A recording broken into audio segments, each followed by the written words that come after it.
Welcome so much to this channel and thank you for always coming by. If you've clicked on this video, I'm very sure that you are interested in following up on information about running a small retail shop. My name is Cynthia and I run a small retail shop as a side hustle, and I'm here to share with you any little tidbits that may be helpful to you in case you are someone who is also interested in starting such kind of a side hustle. And even if you're someone who wants to run it as your main business, then you are welcome.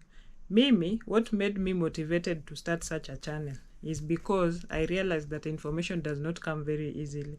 Many times I've tried to start side hustles and I try to research a lot about information and I don't get it easily. Some people may not even be in a position to tell you how they started theirs. Some people feel like you're going to be competition. So when I started this, it was just a few months ago, maybe right now it could be 6 or 7 months since I started this small retail shop, and I'm going to share my journey here so that anyone who needs such kind of information is able to find it very easily, and then we all win. I doubt if I'll get any harm if I share such kind of information.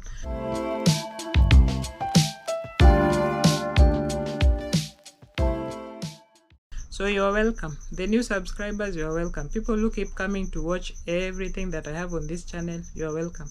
This channel is about everything hustle. If it is a life story that is about hustling, you'll find it here.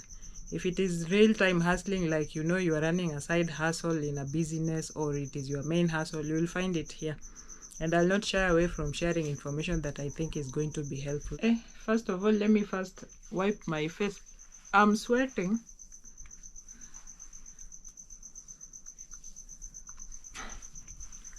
Yeah, that's better. I was actually looking like a fried fish.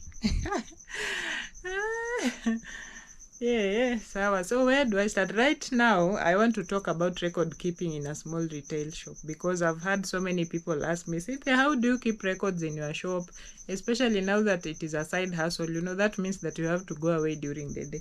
So how do you make sure that you maintain records in a shop in a way that will be helpful for you and for even a third party? Sometimes you have big dreams. Don't just think about running a shop like you'll be running a small shop forever. Have big dreams that even third parties like banks may come to look at your records at some point. Maybe you want to apply for a loan, so they can look at it and make something out of it. They are convinced that this lady or this man is knowledgeable in doing business. So that is why record keeping is important, even if it is a small retail shop. So right about now, I want to talk about how you can keep records in your small retail shop. Personally, ever since I started, I made sure that I document all the sales that happen in a day. Of course, you can miss one or two. Initially, you were able to record everything. Let me just be realistic. But right now, I'm telling you that it is not possible to record everything, but still, I try. And I also encourage whoever I leave behind that he tries to record everything, because it gets quite busy, which is a good thing that shows you probably the shop is growing. When the sales are too many that you cannot record every single thing, then that is a good sign, but still you have to record. So I divide my records into about 4. The first one is about procurement, or when you are buying.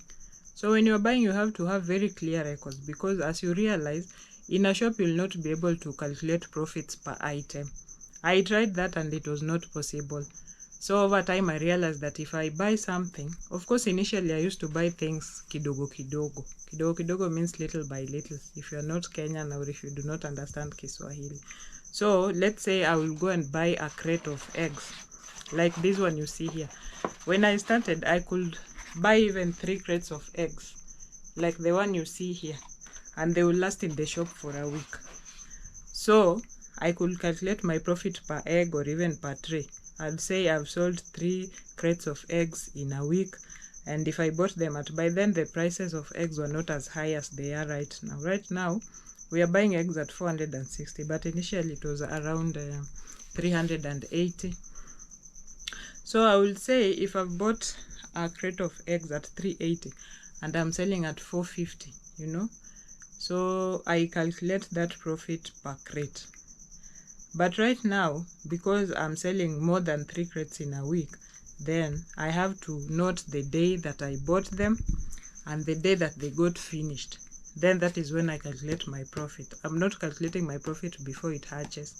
So that is why it is important to record the amount of things that you are procuring, that means buying, and then the date.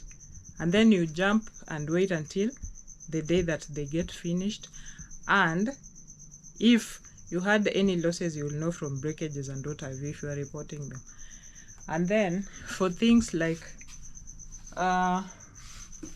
let's say things like rice, which you buy in bales, things like rice, so you buy rice in bales. So what I do the same thing. I document the day that I bought them and how much it was. Of course, initially I was buying these things, most of these things in very small quantities, and it was much easier to document. But right now I moved away from documenting single items. So if I buy a bale, I document the day that I bought it and the quantity. Then when it gets finished and I'm going to buy again, I document the date and the quantity. So now I'm able to calculate how much profit I've made from the previous bale. For example, if you bought a bale at let's say at a 1,800, then it's finished and I've been selling, and I realize maybe 40 shillings. 40 is on the higher side, maybe 35 shillings per packet of rice, and there were 10.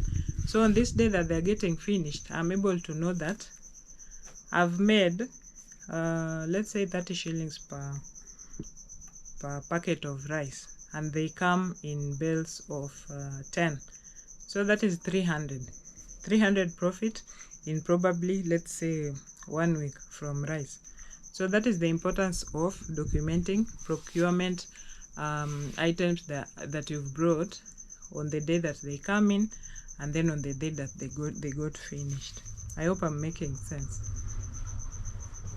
I'll use another example. For example, things like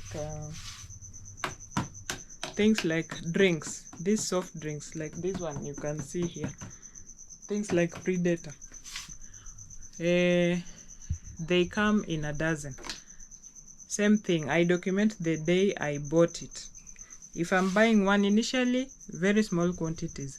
So if I buy one and it takes maybe 3 days in the shop, the next day that I'm buying, I document, and then I document my profit.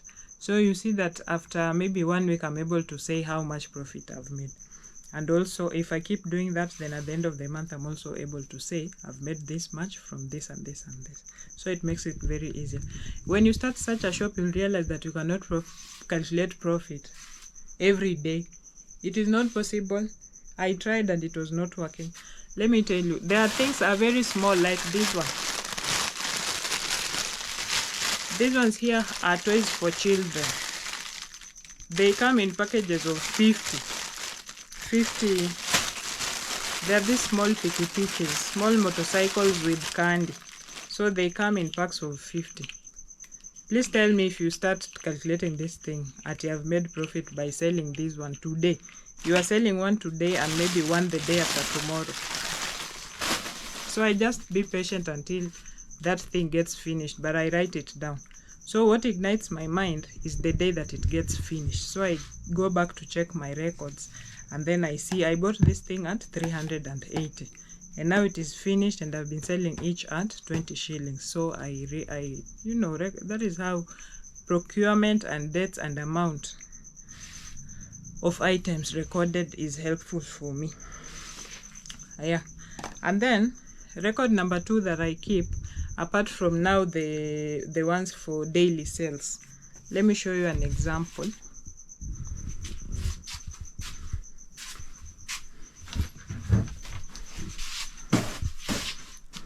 These are the books that I've been using ever since I started for daily sales.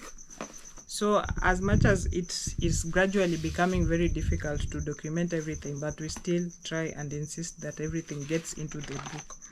So you can see, if you can see, those are the kind of records that I'm talking about. I'll just tilt the camera so that you can see this very well. So you see, I get to document things here, daily sales, every day. When we start, for example, this was 29th March 2023. Of course, I document the amount of cash that I've left behind, because you cannot start every day without any cash. so for change, and also procurement of other things, perishables like bread, mandazi, such kind of things. So I record everything that was sold here. Even if it is someone is left behind, they do the same thing like that. The next day also date like that. Then at the end of the day when I come, I counter check this, and then I try to counter check also what is on the shelf so that I see if it tallies. And I'm not consistent. Someday I may decide to look at one item, the next day I look at something else, so that I see if it tallies with what is indicated on the book. Then of course make totals in the day. So this one has to be there every day. So you can see we've had changeovers, a number of books ever since we started, and we are still counting because I think this is very important. The next thing that I do also record is debts, although I don't encourage debts at all. In fact, I do not do debts in this small retail shop of mine. We don't do debts kabisa, because initially we used to be lenient with people. Someone comes and says, oh, give me tissue, I'll bring it. And you know, when you give someone such kind of items and they do not bring, it is automatically a loss, because you've not recovered the amount of money that you used to buy that thing. Yeah, and then of course the profit is gone just like that. So if you're going to do debts in your shop, which is one way to kill your shop in under 10 days, then you have to indicate all these things down. I know a number of people who do give out debts in their shops, and then these people pay at the end of the month. But horrible stories have been recorded about the same. You know, some tenants move away because some of the bills they have are quite hefty, and then you run at a loss. If you do that for maybe a number of clients in a month, then you'll go under. So personally, I don't do debts, but if you're going to do debts in your shop, then you have to document it clearly. Then I don't know what you'll use as a guarantee, so that in case this person does not pay your money, then you will have to recover the money from some of the things that you have from them. I don't know, but I will not encourage that you do debts in your shop, because it will just make you go under for no good reason. And then moving on, something else that I also document, and I make sure that I document, is expenditures. You know, in a shop you run you as much as you are selling and you're hoping to make profit, there are also expenditures that are recurrent. For example, when you're ordering for items from, for example, some companies like let's say Coca-Cola, you will not undergo, depending on their mode of operations with you. Like in my area, I'm lucky that they usually do deliveries, so I cut down on the expenditure for transport. But in other when I want to buy other things, for example diapers like this one here, or tissue paper, so far I do not work with distributors, so I have to go to this Mashimo myself. By Mashimo, sorry, non-Kiswahili speaking people, actually Mashimo is is Swahili, or maybe Sheng in Kenya, but it means those deeper ends that you go to get goods at fair prices. That is what we call Mashimo in Kenya. So when I go to this Mashimo, I usually incur a lot of expenditure in terms of transport. Sometimes when you overstay there, you have to maybe eat something, you know, but I don't usually do that. Most of the time I want to cost cut kabisa, so I make sure that I eat fully before I leave the house. And then when I go, now I focus on transport only. So initially transport used to be very hefty, because I was buying things in very small quantities. By small quantities, this is what I mean. And I'll not shy away from telling you this, because you have to start from somewhere. So initially me, I used to go to buy, for example, I went to buy these types of detergent. These are sachets that they go for 10 shillings. Some go for 15 shillings, you know, this kind of things. The Kadogo economy usually use such kind of things. And especially in Kenya right now, things are very tough. So these are the kind of things that keep moving. So you don't look down upon them. Yeah? Right now, things like this, bigger packages like these ones are not moving very fast. So you have to, even as much as these ones seem smaller, you have to be with them. because they're the things that keep moving. So anyway, I digress. When I started, I used to go buying these ones, and I would go repeatedly, because as you can see, they are very small packages. So, and depending on how much capital you had, me, the kind of capital I had, I just had to start very small. Even this shop, it was very small. I had these racks pulled forward so that it was just like 3 by 3. Yeah, so when you're buying things kidogo like this, you will keep going to the Mashimo every now and then. So that means you are spending even more on transport, and it eats into the profit. Yeah, so you have to factor in the transport. You write it down. Then at the end of the week, when you're doing your calculations, you take away expenditure so that you know exactly how much you've left with. So that is how documentation of expenditure will be important for you. Yeah, what else? Expenditure. Yeah, I think I've covered what I wanted to say about expenditure. And last but not the least, I'd like to talk about records that include things like receipts. I don't know how I can categorize them. Let me just call them receipts. You know, you have to keep your receipts. And the bad thing about receipts is that some of them fade over time. But you know, receipts are very important because you'll be able to compare prices, especially right now in places like Kenya. I don't know what is happening, or is it a global thing? I'm not sure. I've not been very keen on updating myself with the news from other parts of the world, but I'll just talk about my country right now. In Kenya, price fluctuations. 1 minute you go for sugar, the price is quite affordable. The next time you go, it is double the price you left, and then you wonder, so anyway, if you've been keeping receipts, then you'll be able to know when these price fluctuations happen, and from that you're able to set your prices. And if you are able, you can do photocopy, because I think receipts are very important. Then in terms of filing revenue, like in June every year, you have to file returns, so receipts will be very important in that. If you are a registered business, you know, I keep saying, dream big, think big. Stop thinking like an ordinary shopkeeper that you are the one. You know, gone are the days when you have to run your own business yourself. Right now, you have to think outside the box, kabisa. Yeah? And then the other thing about running a shop is that it is very confining. It is very confining. Actually, you'll not even have a social life. So if you are thinking of starting such a thing, I'd advise you that you look beyond the borders. You know, you don't just look at where you are starting from. Look at it in terms of, where do I want to see this business in about a year or two? Don't think traditionally when you're starting such kind of a business. And then don't be discouraged. You know, when you tell someone you want to start a small retail shop, someone looks at you like maybe you're losing your mind. You know, is that a business to talk about?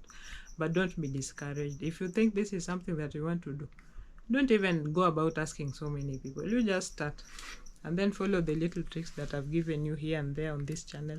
If you are new, you can check out my previous videos, depending on what you like. If you are really interested in knowing what happens in a small retail shop, in a small gas shop, how to start, you know, challenges and smart tips you can use, I've done such videos in the past, and if you look in my list, you'll see them. Then you can find time and watch them.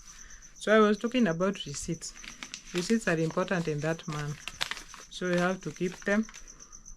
Personally, I try as much as I can to keep them, but problem is that some of them fade. Yeah, I've been thinking maybe I should start doing photocopy on. So, you know, some like these ones, printed ones, they fade so badly. Within no time, you're not even able to say what was there. But there are others, these ones that are usually handwritten. These ones are very good. These ones are good. Even after 3-4 months, they're still legible. So those are the kind of records that you have to keep in a small retail shop. I'm not an expert. I'm not an expert in this field. Yes. Enda ulale nakuja kuziassemble.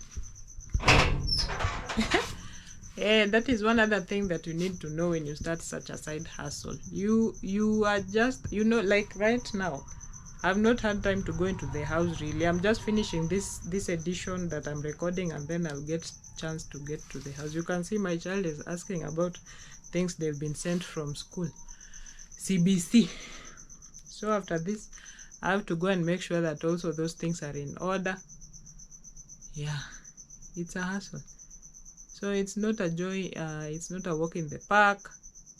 It is difficult. Sometimes I just want to throw away everything and give up, but then I ask myself, why? Why did I start? Why did I start? So if you know that why, then you'll be able to handle any how. That is what I keep telling myself. So with those many words, I'd like to stop this this edition here, and I hope you can give me your experience. If you've started such a thing already, tell me if I'm helpful. Tell me how differently you are doing things in your shop. Let's get discussing these things in the comment section. Until the next one, it is bye for now. Thank you for watching.